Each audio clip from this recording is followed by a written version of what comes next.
मैं 2005 में जब पढ़ने के लिए लंदन गया तो वहाँ पर शुरू में I was late to apply in the hostel accommodation university के जो थी, तो मुझे उन्होंने कहा कि कुछ दिन आपको प्राइवेट अकोमोडेशन कहीं पे गुजारने पड़ेंगे, उसके बाद आपको यहाँ पे अकोमोडेशन मिलेगी। मैंने एक प्राइवेट अकोमोडेशन अपार्टमेंट वगैरह स्टूडेंट लाइफ में जैसे होता है ढूंढा, तो वो अपार्टमेंट में जो मेरा कमरा था उसके साथ 2 और कमरे थे। उन 2 कमरों में बाद में मैं जब उनसे गपशप वगैरह हुई तो मुझे पता लगा, तो वो जो लोग थे उनका लाइफस्टाइल जो था वो ये था कि वो शाम को अपना खाना बनाते थे, बड़ा बॉइल्ड करते थे, वेजिटेबल्स को, चिकन को सूप बनाते थे, पीते थे, अपनी वो मतलब कि डाइट का, बड़ा हेल्दी डाइट का ख्याल रखते थे। फिर शाम को मैंने देखा कि उनकी मेज़ पे जो है ना हर तरह का फल मौजूद होता था, केले, अंगूर, जो भी मुनासिब फल होते थे सीजन के वो भी पड़े होते थे।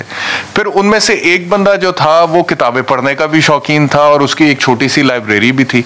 तो मुझे जब तजस्सुस हुआ कि ये करते क्या है, तो मुझे पता लगा बेग साहब कि ये वहां पे राज मिस्त्री हैं, ये मजदूर हैं, ये 8 घंटे की शिफ्ट करते हैं जाके, वो जैसे मजदूर काम करते हैं ना कोई कंस्ट्रक्शन साइट पे, वो करते हैं।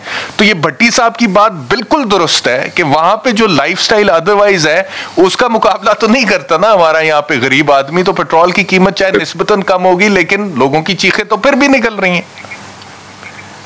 बेसिकली इत्तेशाफ साहब, सरकार में खासकर खान साहब की गवर्नमेंट में इनको ग्राउंड रियलिटीज का नहीं पता। मैं बहुत अरसे से कह रहा हूं कि मुल्क तो अल्लाह की मदद से रहेगा लेकिन ये रहने के काबिल नहीं रहेगा। इसमें जो लिविंग कंडीशंस हैं वो किसी एजेंडे के तहत खत्म की जा रही हैं।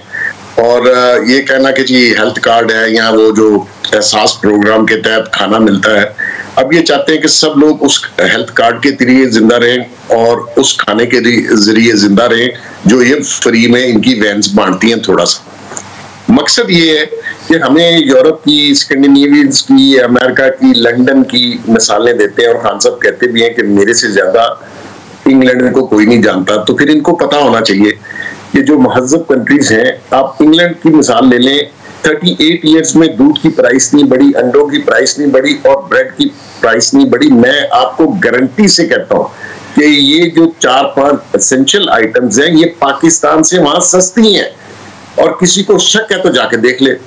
तो ये ग्राउंड रियलिटी से बड़े दूर है। ये जो अभी शौकत तरीन साहब ने पेट्रोल का कहा, आपने भी प्राइसेस बताई, इन्होंने परसों LNG वालों को कहा कि आपका और पेट्रोल का फर्क बहुत कम रह गया तो मैं इसको 45 रुपए पे लेके जाऊंगा, 145 रुपए लीटर।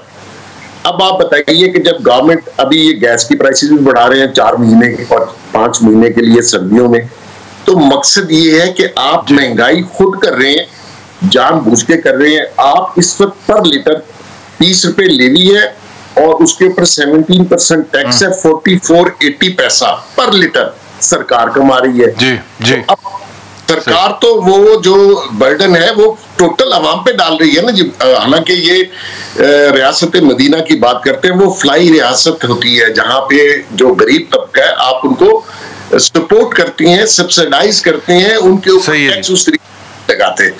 तो यहाँ इनके कोलोफिल में इतना तजाद है कि जिसका आप शायद तसव्वुर ना कर सकें, और कहते कुछ हो रहे हैं, कर कुछ हो रहे हैं। और आहिस्ता आहिस्ता भट्टी साहब ने जो कहा, मैं इसलिए आपको बता रहा हूं, मैं बहुत अरसे से कह रहा हूं कि ये मुल्क इन्होंने इस काबिल नहीं छोड़ना कि आप इसमें रह सकें।